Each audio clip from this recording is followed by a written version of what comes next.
শ্রাবণ মাস ছিল তো, সেই জন্যে অনেক দিন ধরে রান্না বাড়া কিছু করা হয়নি সেরমভাবে। ওই জন্য আজকের হচ্ছে গিয়ে একটু ভাবলাম যে ভালো একটুখানি করি খাবার। আর হচ্ছে গিয়ে ও তো একটু মানে খেতে ভালোবাসে, সেই জন্য ডিম দিয়ে আলু দিয়ে টমেটো দিয়ে আলু ভাতে মাখলাম। আর ডাঁটার একটু চচ্চড়ি মতো করলাম, মাছের মাথা আর দিয়ে মাছের মাথা আর হচ্ছে গিয়ে ডাঁটা সব কিছু সবজি দিয়ে মাছের ডিমের বড়া করে মুসুর ডাল বেটে তাই দিয়ে হচ্ছে গিয়ে সব করলাম।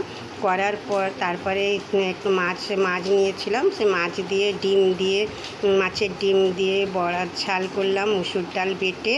তা আর মায়ের হাতে অনেক দিন আগে আমড়া দিয়ে মাছের ডিমের বড়া খেয়েছিলাম মুসুর ডাল দিয়ে, আজকের মনে পড়লো তাই আবার একটুখানি আমড়ার টকও করলাম।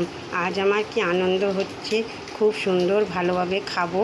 আর হচ্ছে গিয়ে ও খুব আনন্দ পেয়েছে যে অনেক দিন পরে তুমি অনেক কিছু করেছো, কারণ উপোস তিরেস এর জন্য নানা রকম এর জন্য করা হয়নি, আজ নিরামিষের ব্যাপার তো, সেই জন্য আজকে এটাকে একদম ভালোভাবে সুন্দর করে করলাম রান্না।